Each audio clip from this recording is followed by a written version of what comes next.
গল্প শোনাই? হ্যাঁ। কি গল্প শোনাবো? ব্যাধের শিকার ধরার গল্প। হ্যাঁ, চিড়িয়াখানা করে কমবো। হ্যাঁ, এক বনে একদল পায়রা থাকতো। হ্যাঁ, বাইরে থাকো। হ্যাঁ, তাদের দলে একজন দলপতিও ছিল, মানে সর্দার, ঠিক আছে? হ্যাঁ, সর্দার। একদিন ভোরবেলায় ওরা খাবারের খোঁজে উড়ে যাবার সময় দেখলো মাটির ওপর এক জায়গায় কিছু ধান ছড়ানো আছে। ধান বোঝো? হ্যাঁ। খাবার মানে ছোট ছোট ধান যেগুলো থেকে চাল হয়, সেগুলো ছড়ানো আছে। এখানে তাকাও বইয়ে।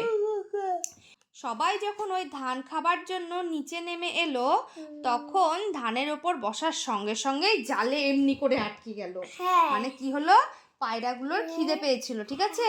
দিয়ে সেই ধানগুলো এমনি করে খাবার সময় সব এরকম করে জালে আটকে গেল, বুঝলে?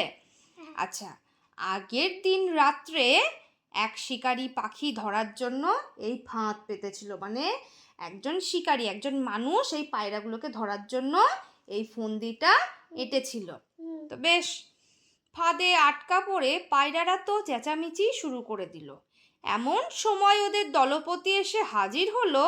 সে সবাইকে বলল, তোমরা যদি একসঙ্গে ডানা মেলে উঠতে পারো তবে এই জালটিও তোমরা নিয়ে যেতে পারবে। কি বললো বলো তো?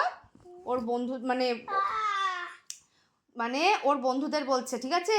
মানে বড় মানুষটা এসে বলছে, তোমরা যদি সবাই মিলে একসাথে ওড়ো তাহলে তোমরা কিন্তু সবাই মুক্ত হয়ে যাবে এই জালটির সাথে।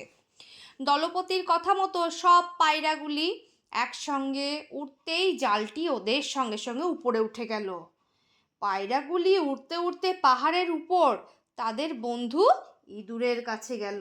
ইঁদুর, বুঝতে পারছো? তাহলে পায়রার বন্ধুর নাম কি? কি বন্ধুটার নাম কি? পায়রার বন্ধুর নাম ইঁদুর। পায়রার বন্ধুর নাম কি? ইঁদুর। হ্যাঁ, ইঁদুর সঙ্গে সঙ্গে জাল কেটে ওদের মুক্ত করে দিল। হ্যাঁ, শুনেছি। হ্যাঁ, দিয়ে আমার গল্প শেষ হয়ে গেল।